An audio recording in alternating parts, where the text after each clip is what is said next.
They call them berserkers. And in the Viking Age, that word meant one thing: unstoppable. Before the battle began, they would tremble. Their teeth chattered, their bodies shook, their eyes went somewhere else entirely. And then, something changed. The trembling stopped, the fear stopped, everything stopped. And what stood in their place was not quite human. The sagas describe it as a trance, a state of uncontrollable rage so total, so absolute, that they felt no pain, no fear, no mercy. Snorri Sturluson, the great Norse historian of the 13th century, wrote that they went into battle mad as dogs or wolves. They bit their shields, they howled, they could not be stopped. Not by wounds, not by weapons, not by anything. Norse kings understood their value immediately. A berserker did not simply fight, he broke what stood in front of him. Where a berserker held the line, it did not fall. Where a berserker charged, the enemy scattered. They were placed at the front, at the hardest point, at the place no other man wanted to stand, and they did not flinch. They wore the skins of wolves and bears into battle, not as decoration, not as armor. Something deeper was happening.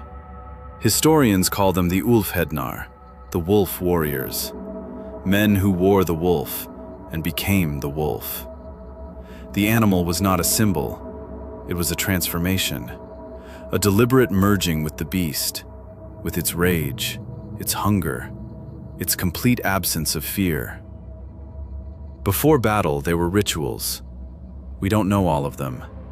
The sagas are careful about what they reveal, but the accounts agree on certain things.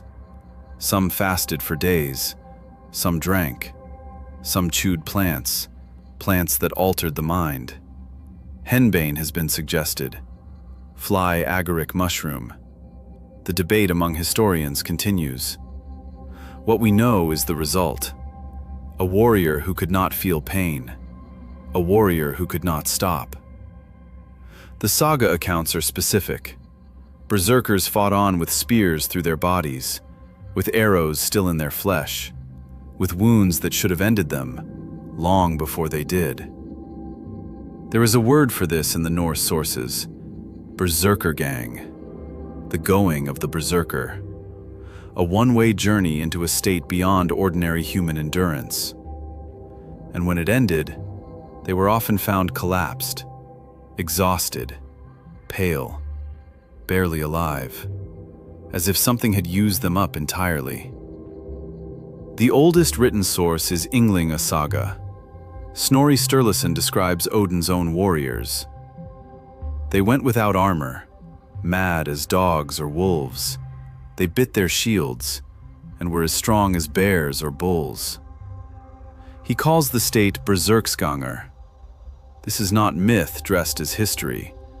This is a historian describing what the sagas witnessed, recording it, preserving it, because what he was writing about was real enough to document. But who were they, really? Some scholars believe the answer lies in Odin himself. Odin was the god of war, of death, of frenzy. The Norse word for battle frenzy was odr, the same root as Odin's name. Berserkers were not simply soldiers.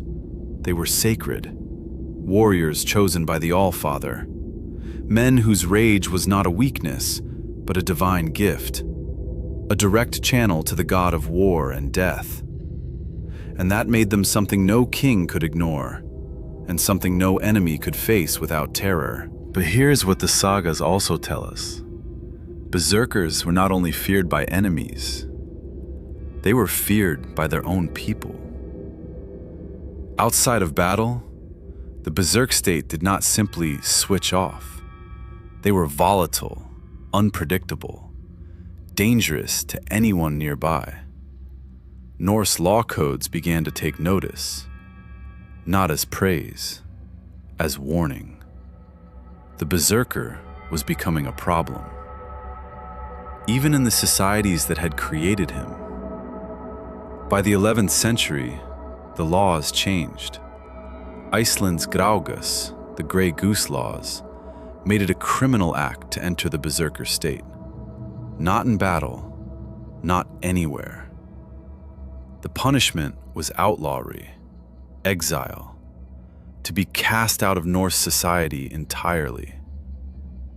Think about that. A warrior class that had been the pride of Viking kings, outlawed within the same culture that had worshipped them. The Viking Age was ending, and it was taking the berserker with it. So what were they? A psychological state triggered by ritual and expectation? A drug-induced dissociation from pain?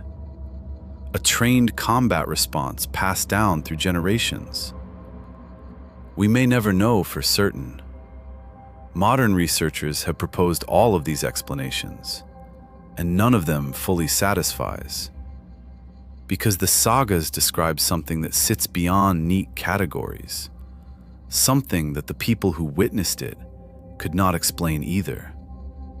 Only record. What we do know is this. For 2 centuries, the word berserker made men drop their weapons and run. Not because of legend, not because of story, because they had seen it. That kind of terror does not come from myth alone. It comes from something real enough to be worth fearing. What do you think? Was the berserker a sacred warrior, chosen by Odin himself? Or something darker, something the Viking Age created and then had to destroy? If you want to go deeper into the dark side of Viking history, subscribe to Norse Untold. Next time, we ask the question historians have debated for centuries. Did Ragnar Lothbrok ever actually exist?